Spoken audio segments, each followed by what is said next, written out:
Hi, I'm Chris from Mustang Restorations in Dundee, Illinois. A lot of you guys know me out there as the Mustang video guy. If you go to my website, mustangrestoration.net, you'll see where I have all these videos hosted on how to repair your Mustang, going from smaller things to bigger things. And I think you guys really enjoy watching them, and they really should help you out if you want to work on your Mustang at home. But I also get a lot of product reviews, and today I got a product in that is a pretty slick thing. A lot of these Mustangs, even the Boss Mustangs and the Mach 1 Mustangs, did not come with tachometers in the car. I mean, it seems like today everything has a tachometer in it. Even Mom's minivan has a tachometer in it. But you wouldn't think that a Boss Mustang or a Mach 1 Mustang back in its day would not have a tachometer in it. Well, believe it or not all of them came with tachometers. So anyways, a company has come out with a good solution for that is not an extreme expense to your checkbook. And the name of the company is RCC Innovations. If you go to their website, rccinnovations.com, you'll see exactly what he has to offer. And he does Mustangs and Cougars, really all the Ford line. Even if you don't have a Mustang or a Cougar, give the guy a call, Bob McMillan. This guy is a scientist. He's a genius when it comes to making up electrical things as far as tachometers and stuff. This guy's amazing. So go to his website, check it out, and you'll see what he's all about. In the meantime, he did send me one of his tachometers for me to host for you guys. And what it is a tachometer, pretty cool looking, that looks just like as if it was made from Ford, to fit the 71 to 73 dash. And like I was saying before, not all the dashes had tachometers in it. You got a speedometer, you got a gas gauge. This one happens to have a clock right here. Some of them don't have anything. It's just an open field of blank area. And then you got little different idiot lights over here. Your brakes, your oil, your temperature, things like that. So I'm going to show you today how to put this thing in and show you how simple it is. It comes to you in a little box, pretty much ready to go, with a really slick wiring diagram that is so simple, it's unbelievable.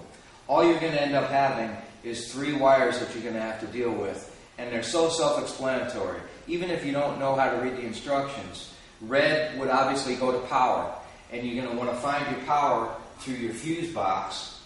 A key on power, meaning use a test light or figure out which one of these fuses, when you turn the key on, gets energized. That's where this wire is going to want to go. The black one, well, that's ground. I mean, everybody kind of knows that the black wire goes to ground. So you're going to want to ground this probably someplace behind the dash. Good thing about an old car, there's a lot of steel and a lot of metal back there, so it's easy to find the ground, unlike new cars. And then the green one, you're going to have to lengthen this one. It's going to go through the firewall, out underneath the hood, and it's going to go to the negative side of the coil. But again, Bob outlines all this on his wire diagram he gives you. Spells it out. I mean, there's a big picture of a coil, there's a big picture of a battery, here's your tachometer, here's your ignition switch, and you can see how the 3 wires branch off and go where they got to go. So it's a real simple thing, and I'm going to show you how it's done. First thing on a 71 and 73 car, you're going to want to take off this bezel right here, which you're going to have a bunch of screws going across here and a couple down here.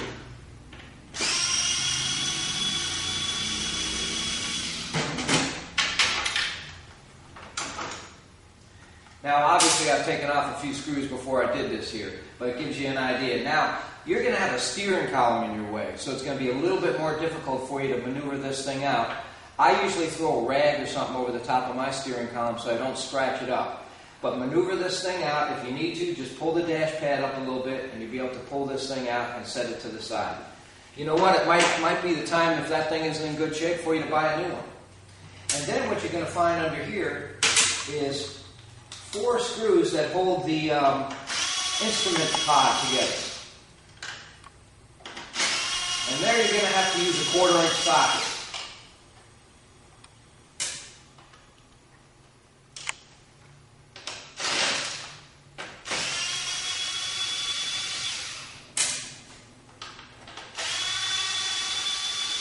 Now when you go to pull this thing out, it's a pretty simple thing to unhook from the back.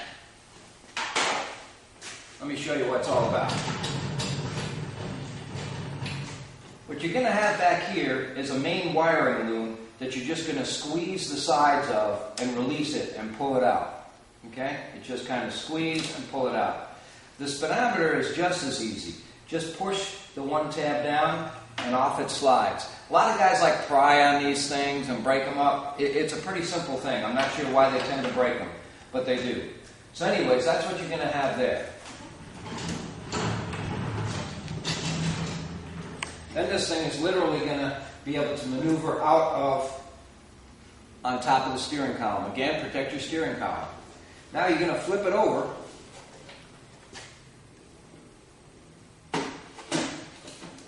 It wouldn't be a bad idea, now would be the time to replace the bulbs, because you're going to want to replace or pull these little bulb pods out. So, you know what? If you're questioning the lighting of your instrument cluster, replace them all. There's a lot of companies out there that make replacement bulbs for these things that are actually brighter than the originals. So you can look into that. And this car happened to have a clock, so there's two nuts over here that I just took off of the clock. This little deal right here, this is called a voltage limiter. And basically what it does is limit the voltage going to your gauges. That's a very important piece. This here is a printed circuit board. Be real careful of it. It's not totally fragile, but you know, it's somewhat something that you don't want to like manhandle. Then from there you're going to have just 3 bolts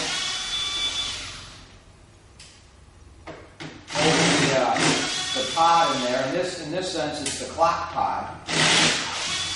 You're going to be putting in of course, the tack pod. This thing will pull straight out of there. See? Pretty cool, huh? Now I've already removed the lenses from these clusters, so this way it didn't have glare in the photography we got going here. So that's about the only other small thing you're going to want to do. Look at the way that thing just places in there. I mean, it's made so it's a real easy, user-friendly type of thing to put together. On the back here, you'll notice that he's got a date code, a part number, and even his email address. So if you got any issues, you can just email him or give him a call. You'll pull this thing back over. Now you'll lead these 3 wires through a hole that's already in the printed circuit board.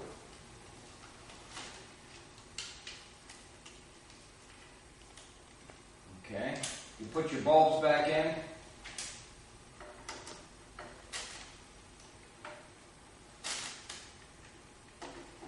You know, with all these bulbs that this thing's got, you'd think it'd be pretty bright, but these aren't really bright instrument clusters. And then the only other bolt you got left is the one for your voltage limiter.